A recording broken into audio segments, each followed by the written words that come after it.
Yeah, remember the name, Jazz Takhar, best in the game. Mamba mentality in his own lane, so better pay attention to what he be saying. Get the message, ain't no question, giving advice for any investment.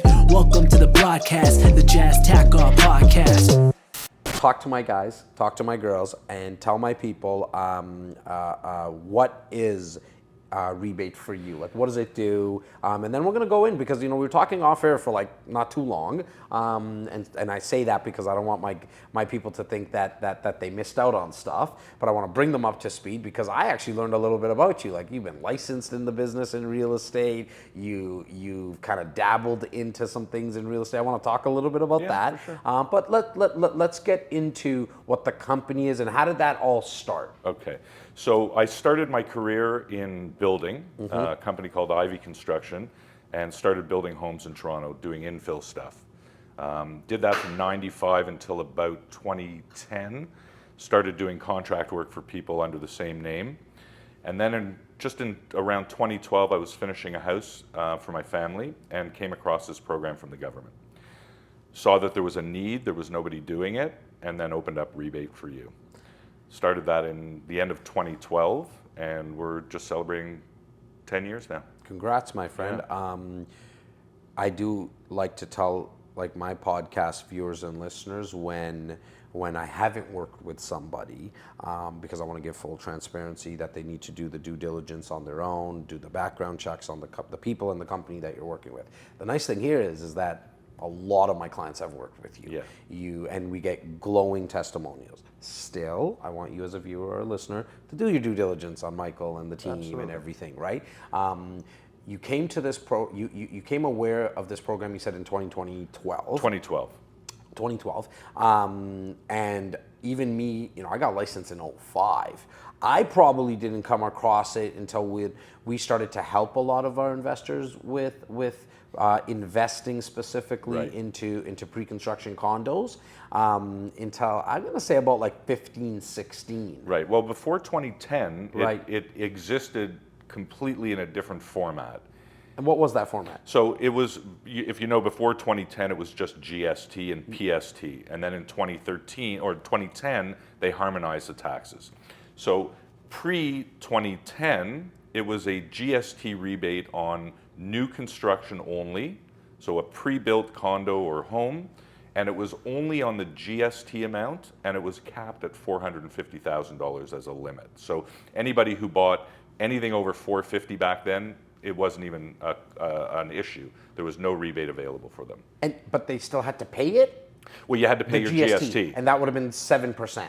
5%. I apologize, sorry, 5%. Yeah. So you, as the investor, you paid the 5%, this is pre-2010, yep. And you wouldn't get that money back. So as an investor, you would only get that money back if the property was worth less than $450,000 in value. Okay. If it was worth more than $450,000 in value, there was no rebate. It basically vaporized. Okay. It was a maximum of $6,300 back then. Right. And only, if you were using it as a primary residence, the builder, like he does today, would have calculated it and credited you that amount at that time of closing. Okay. Then in 2010, when they harmonized the taxes, it became a provincial rebate as well as a federal rebate. So now, if your property is worth more than $450,000, all you qualify for is the provincial portion of the rebate, which in some cases could be up to $30,000. Well, $24,000 as a max, and $30,000 if you're below, if you qualify for the federal. Okay, so I want to go over this really slow because there's a lot of lawyers that talk about this, but I think they get it wrong sometimes. There's a lot of confusion about it. Very much okay, so. You've done a couple of rebates for me recently, specifically for me as Jazz Takhar on my properties.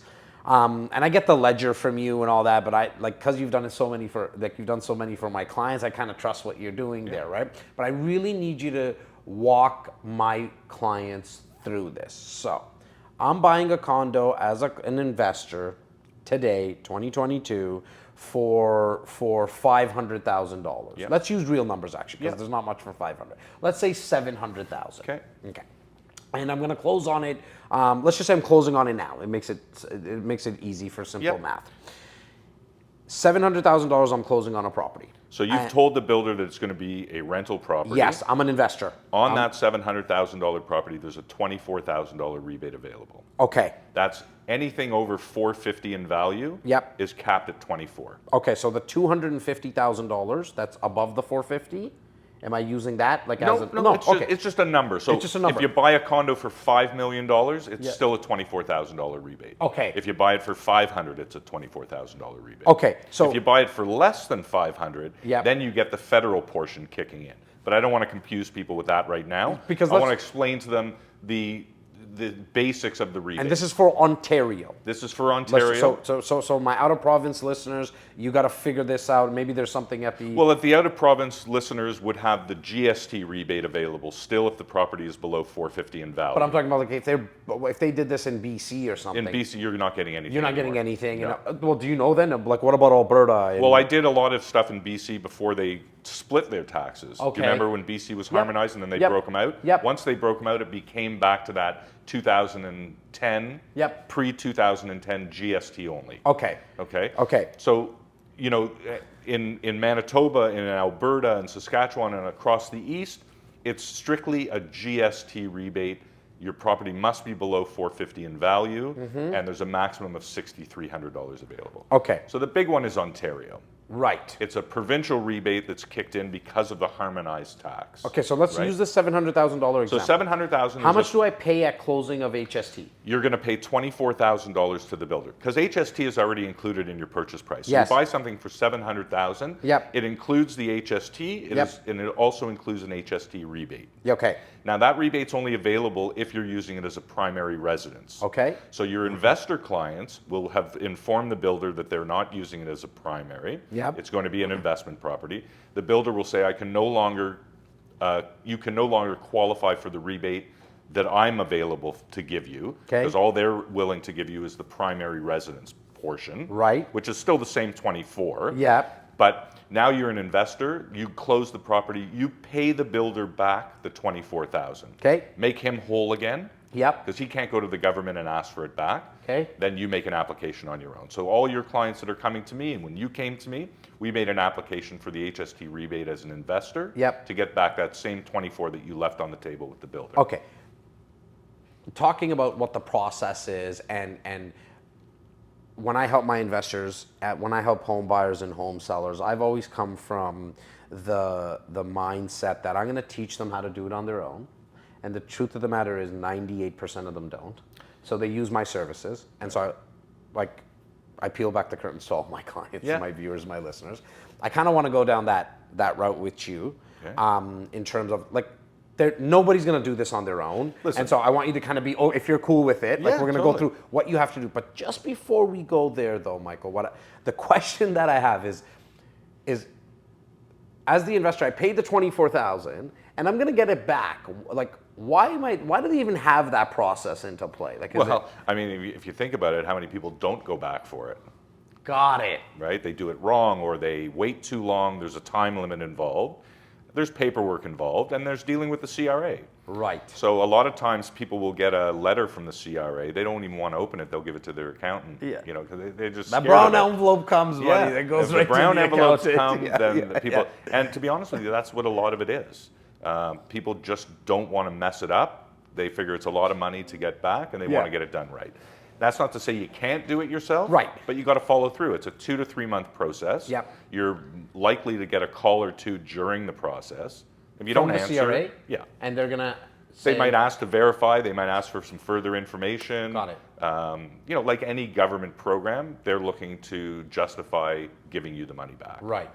And they don't like giving money back. They never like giving money back. Quickly, they certainly like taking it. Well, quickly, anyways. Let's say that. So, okay. So I bought this condo I'm closing on this condo for $700,000. I paid the $24,000 to the builder. At closing. Yeah. What is involved? I know what you guys do, and we're gonna like put all your contact info and all that stuff down there. But what is involved? Like, what are you doing now? Like, so I'm gathering, and all that. gathering I'm an documents. investor, by the way, because 95% of the people that are listening right now that buy a pre-construction condo, In my wheelhouse, they're investors. So the end users, I mean, it's actually very simple for them. They don't have to do anything. They don't have to do anything. Right? The investor... Although they do have to do something if it was an assignment sale. And I want to get into that. Even before the assignment changes. Once a builder assigns the deal to somebody else, right? They no longer want to honor the rebate anymore because they don't know who's using it. Got it. Right? They only knew, Joe homeowner bought it from me 3 years before construction. I know he's using it as a primary residence. I'll include the rebate.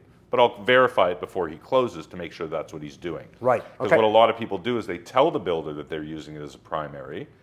They don't have to pay back the rebate to the builder. They close it as per normal. Then they get a letter from the government within a year or so. Okay.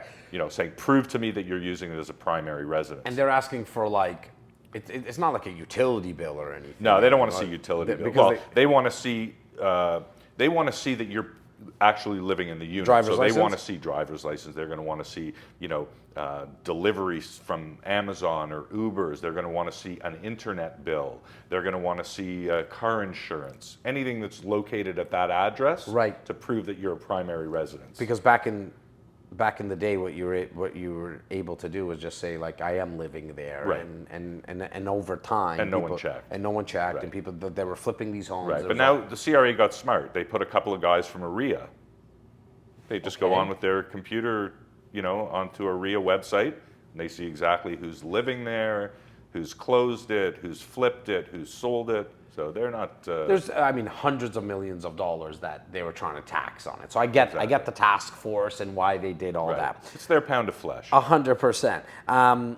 In terms of, so let's go back to the investor now. So what does this investor do at closing? They pay the 24, they get the keys, and now what's the process? So now they're going to rent the property out. Yep. It might be rented out during occupancy. It might be rented out after final close, depending on. Let's say occupancy, because majority of them are rented at that time. So depending on how long occupancy is, if it's usually just 2 or 3 months before final closing, then we can use that same lease. Okay. Some builders who wait and 8-9 months later close, we would probably ask to get another lease, or to show that the property will continue being leased. Does it matter how long that lease is? Yeah, the lease must be at least 12 months. Minimum 12 months. Minimum 12 months. So it can't be like an Airbnb, short-term leases, none of that.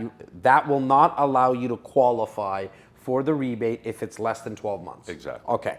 And for anybody who's listening and wondering, why the heck is Jazz taking his time with this and going so, there is so much confusion about this, it's ridiculous. I said this on there when we started.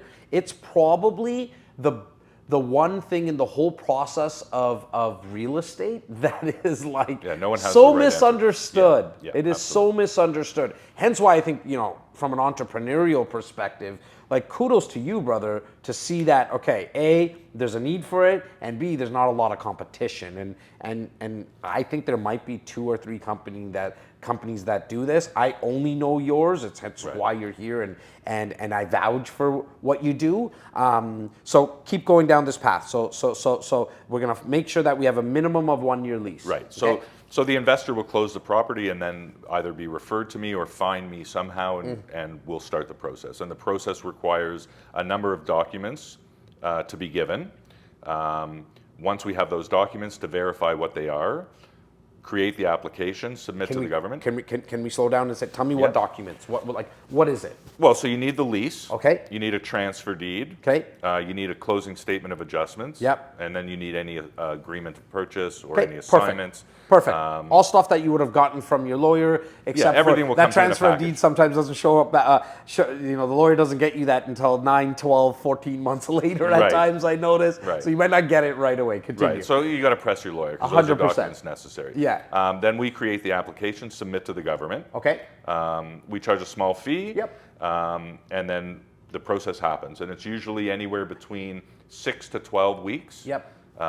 Depending. They randomly select and audit certain files for no apparent reason whatsoever, or so they say. And this application, is this something that just can be downloaded from the CRA website? It's a certain form? There's a couple of different forms that needed to be put in. There's different names to the forms, and Ontario forms and federal forms. So there's a number. It's probably at the end of the day 12 12 pieces of paper that that would you need to form the fill out the application. application, and then Yeah. you send that through. You send that to the CRA, and then, as you mentioned, it's about 6 to 8 weeks later. So the minimum would be about 6 weeks, Yeah. could be up to 12 weeks. They'll tell you if it goes into audit, it could take up to 6 months. Now, if they audit, let's go down that route. Yep. If they audit, what are they? What are they doing? Like, are they just They're usually asking just for proof verifying. again now? They're usually just verifying the documents that you Got have. it. They're not necessarily asking for more. They Are may not ask any questions. Okay. You may not even know it went to audit, other than the fact that it takes longer than normal. Okay. You had to have seen regular people, i.e., like me as an investor, not somebody who's in the business like yourself, not somebody who does the service, make a lot of mistakes. Yeah. I like let's tell people where they make all these mistakes. Where did they go wrong? Like, Right. It's not. I get it. Like, there is the putting all the documents and then doing the application. It sounds easy, and again, this is coming from a guy that, like, if I could do something like myself, at times I will. Well, let me this ask you a whole question. process, Would I don't you- screw around with. Would you represent yourself in court? No, 100% I wouldn't. Right? Would Like, you do your own taxes if it's complicated? 100%, So that's no. basically what we are. And look, we'll talk about the fees if you're comfortable. If you're not, you can get, like, there's a link there on this on this video. Get in touch with Michael's team. The fee is like a joke. It's in terms very of nominal. when you're fooling around with 24K, like, you want to get this $24,000 back. And I've heard from so many clients that purchased before us, when they came before they got into my world, or maybe they bought at a different building and they didn't even, like, to your point, they forgot to do it. Right. They didn't even get around to doing it, where you have a vested interest in getting it done because you're gonna charge a fee. But where do people make some major mistakes that could essentially, maybe I'm wrong, but you'll tell me, could essentially not get them the rebate back, period? So the biggest mistake they do is put in the wrong type of lease. They'll have it leased out for 8 months, or they'll have it leased out monthly. You know, even though the guy might be there for a year, it's showing a month-to-month lease. You're done.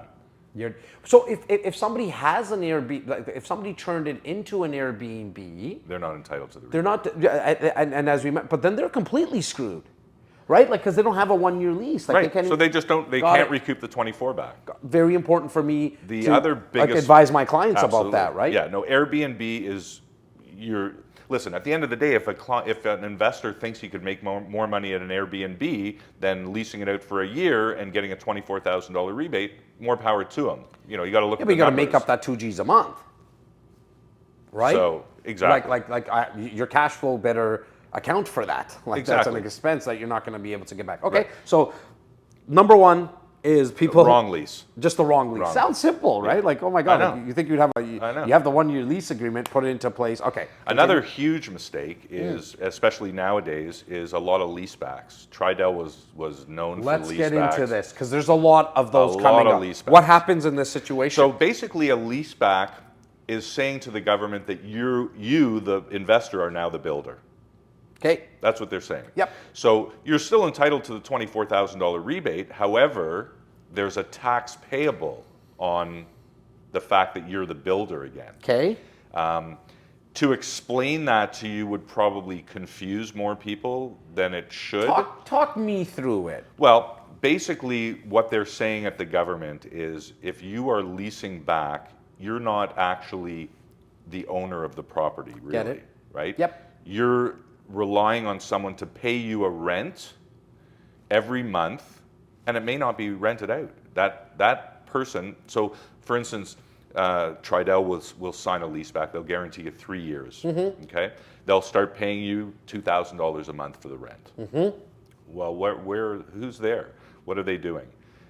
Are they renting it out to somebody daily, weekly, monthly? How are they doing it? So what a lot of people will do is they'll take the leaseback arrangement that they have, that agreement that they have, they'll submit that to the government. Well, that now has completely screwed them. Not only are they not going to see the 24 completely back, they're going to usually owe a little bit of money back on HST.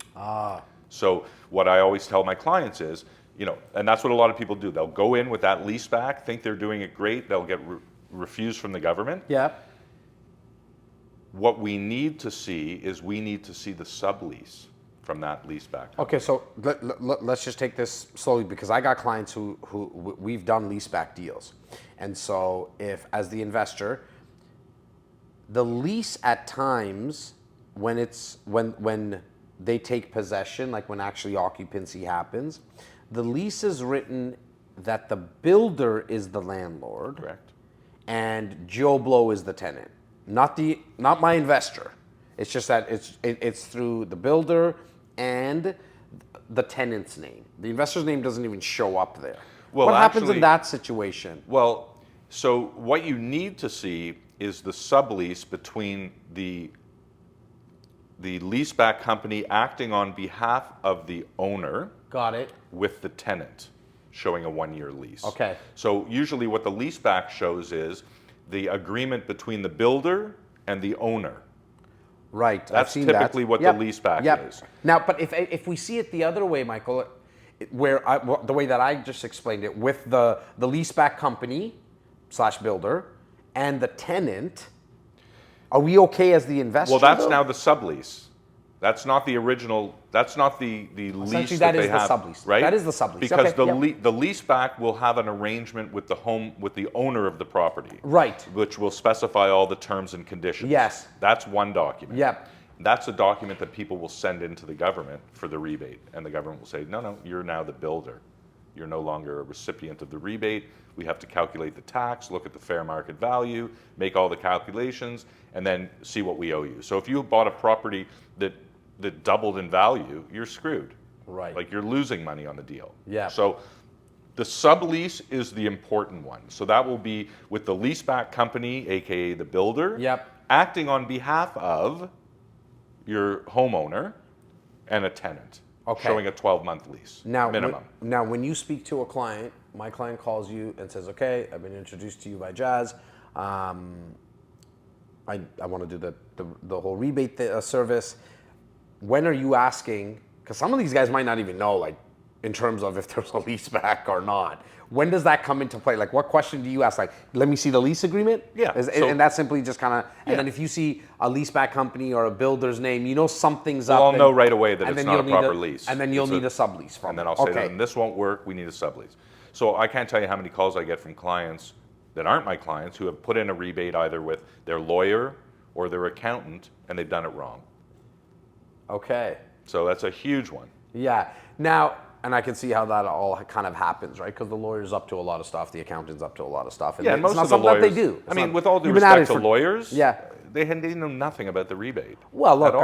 I mean, a lawyer that we use on a regular basis, that's helped a majority of my clients. There's two of them that we go back and forth with. Sean Dandywall from RSED CD Law Firm and Mark Weisletter from... So Mark is a big client. I was going to say Mark I Weisletter. think that's how we originally That's exactly how we got connected. connected. Mark Weisletter from realestatelawyers.ca put us in connection with you.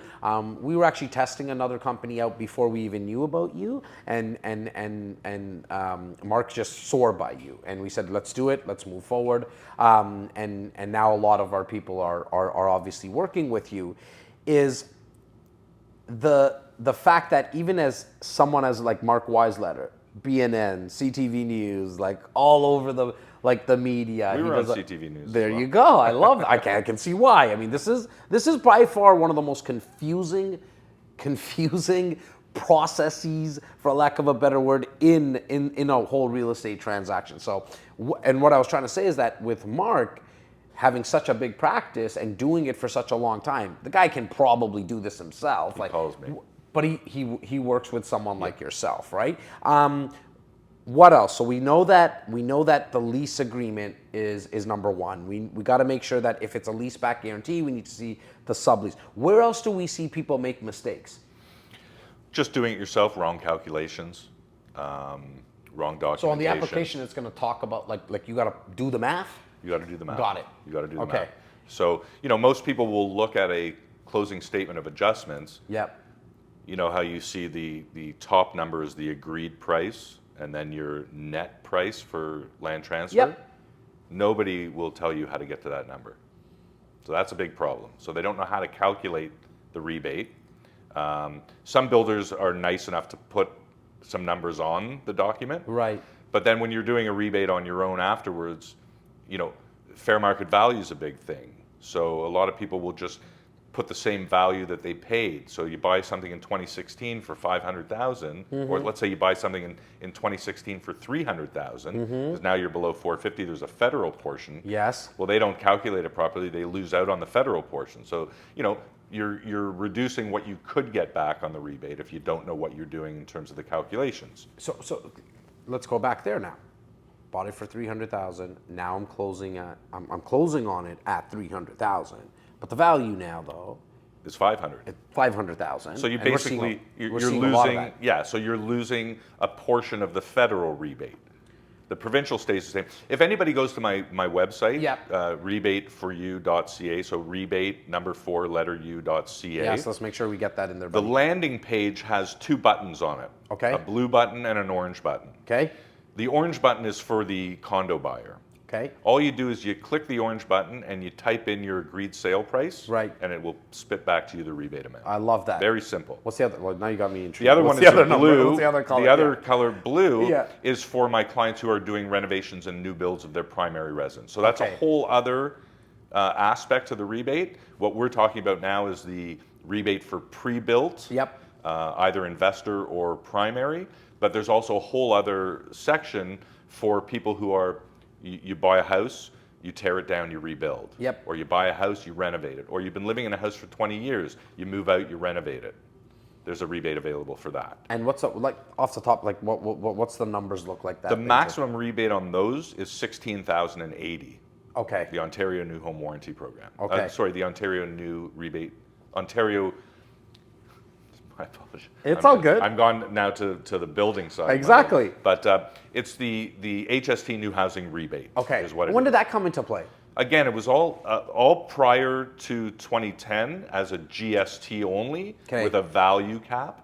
And then once 2010 came and they harmonized the tax, it became provincial, Okay. where that provincial amount doesn't change, no matter what the value of your property is. So for the investor of new condos or purchasers of new condos or homes, there's a maximum of 24,000. Yep. There's also an additional 6,300 if you're below the value of 450. And then for the residential and building a new home or renovating a home, 16,080. Okay. And then if you buy land, like let's say you buy a raw piece of land and then build a house on it, there's Yep. 24 available. Okay. Up to 24 available. And if you buy land, like I have clients who are like say rural, Right. they buy vacant land, 70,000. Yep. They put up a house for 275. Yep. They're now below 350 in value. They could get up to 30,000. And if they were above it, So between 350 and 450, they start clawing back the federal portion. Okay. But the provincial portion always stays the same. Okay. So, if your house if you spend 300,000 in construction on a home, you're going to get 16,080 minimum. If you're still below 450, there's a federal portion that kicks in. And if you buy the land, there's another $8,000 available. Okay. In HST. Going back to the condo talk for a second, Yep. only because I know majority of the people that you're going to be dealing with are going to be in and around what like investing into put. I close on a condo, I pay the $24,000, I call Rebate for You, Michael picks up, the team picks up, they do the application, and I get back the 24,000. It's not exactly 24,000 either, right? Like If it's over 450, it is 24,000. it is, and if it's under, what would be the numbers? Well, so let's say you buy something for 350. Yeah. The rebate will be about 27,000. Okay, perfect. And so I'm dollar for dollar if it's above, which because majority of them are going to be all above right like now. for the purposes of explanation, Yeah. if we talk about something over 450 in value, Yeah. it's just a $24,000 rebate. It's not confusing to most. Exactly. Just so people know that if it's less than that, there might be a little more available for you. Okay, perfect. And then, That's the best to know. It's $3,000. I mean, Yeah, $3,000 absolutely. is $3,000, right? So Absolutely. it's a Listen, big there's help. up to 6,300 available on the federal side. Right. So the sweet spot is about 370. That'll Okay. get you the full. But what are you seeing nowadays? Like, you're not seeing anything at that price, are you? I do, because don't forget, I'm dealing all across Ontario, right? Right. So there's a lot of small bedroom Okay, communities good. that, Yeah, you know, yeah. building Like, a I'm just condo. trying to, yeah, I mean, Like I have a client in Waterloo that's Okay. building a lot of stuff for students. got it.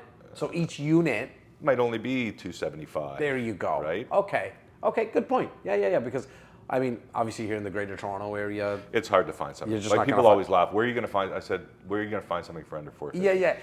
Like personally, Condos and- when I'm on the phone with my clients, I don't even touch on the below 450. Right. I'm like, look, Right. it's above 450. You're gonna pay your 24,000, and 6 to 8 weeks, Michael's team is gonna get you the money back. That's what they did for me, and it's nice. And we don't get the money. No, It's it not comes we straight to us. Comes Yeah, straight to you, yeah. either a I can direct vouch for deposit. it. Yeah. And hundreds of my clients can. So I'm very happy about that. Question I have for you is, what if I didn't do it, and I closed, and is there a window that I have? Like, do Yeah. I have to do it a week in closing or something like that? You How can do does it that anytime within 24 months of final close. I wouldn't suggest you wait that long. Final close meaning registration, not Registration, occupancy. not occupancy. Registration. Oh wow. Okay. So Yeah. let's just say there's somebody watching right now who's like, oh God, okay, I need to get this done. What is the problem if it was closer to 2 years? Because then I cut you off there where you said you shouldn't, you wouldn't Well, advise until you that. get it into the government, and then I would say registered mail. Make sure you have some sign dates, of when they receive it. You never want to drag it out to the end. Okay, so here's a question for you. What if Because if you're a day late, you're in trouble. a day late from the 2 year, it's 24 months. 24 months from Got final it. close. I reach out to you 20 months in. Yeah. Are you asking me for the first 12 months of First the 12 lease months lease, agreement? yes. And what if I decided to live in there afterwards? In the second? After a year, you can do whatever you want. I could do whatever. I could have Anything you sold want. it.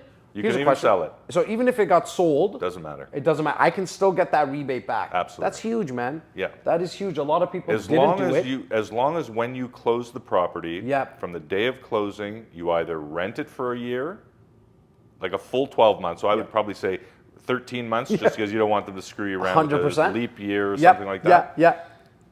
You either rent it out for a full 12 months, or you live in it for a full 12 months. Okay.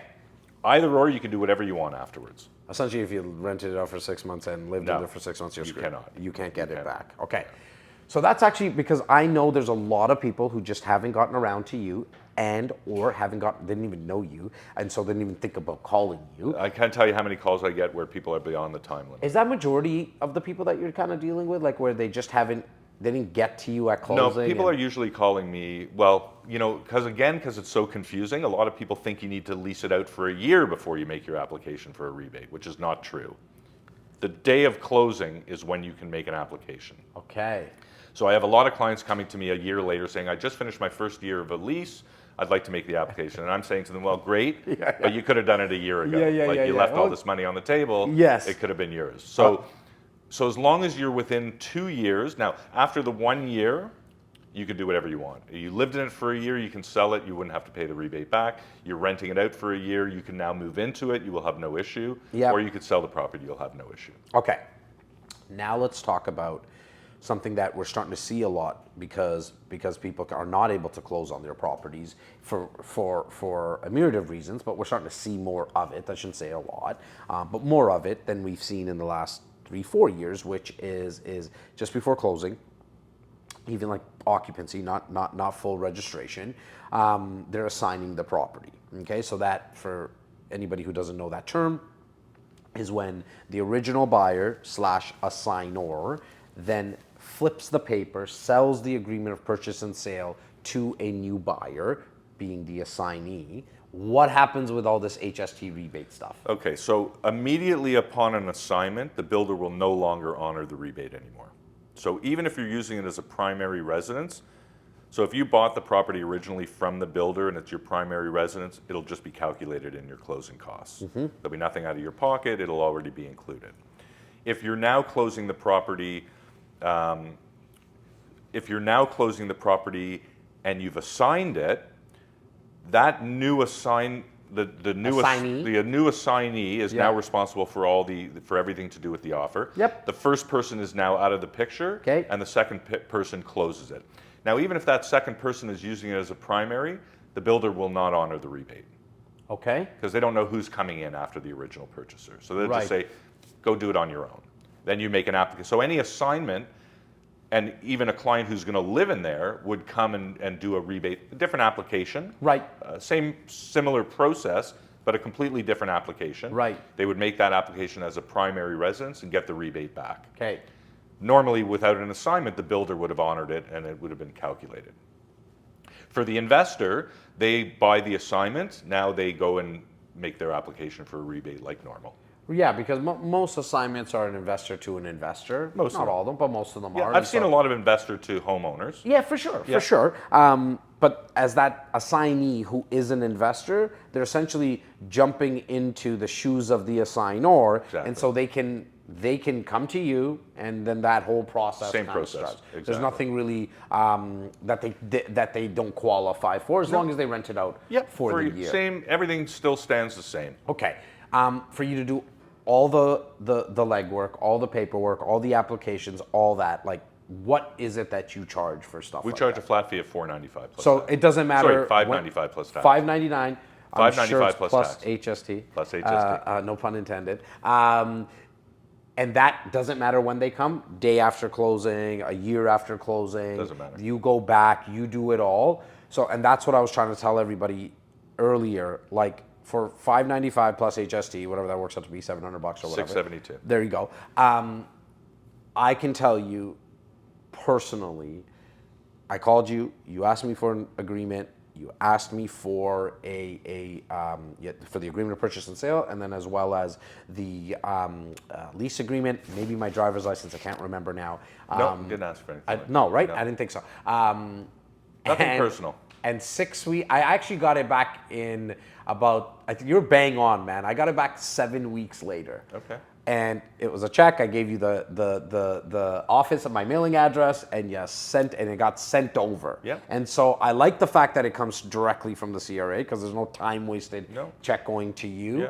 Yeah. But it was seamless. I completely forgot about it, and I can only imagine that if I didn't call you leading into closing, I think I actually called you, Michael, like, hey, buddy, I'm closing on this in 2-3 days or something like that. And if I didn't, I can completely see how people forget to do this, because after you did it for me, I just let it. Like, I didn't even remember that I got money coming back. Right. And so for that $700, if like $672, I love it. Well, it shows that you're a stickler when it comes to people's money, and so I like that. That's And I'll exactly also what give you should discounts do. on multiple, like a lot of clients are coming to me with 2-3 units. I love that. That's also like multiple people like multiple transaction people.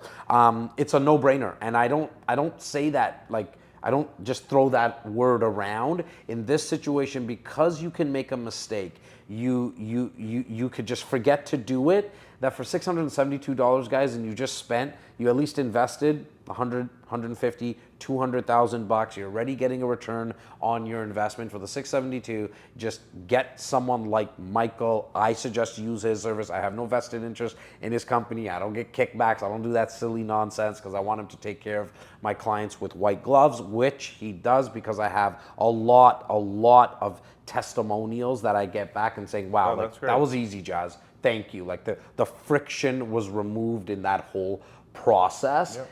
Just mention the website to my people again. So it's Rebate for You, REBATE, number 4, letter U.ca. Just hit that website. You'll see, you can call me direct at 416-464-0808. It's my cell phone.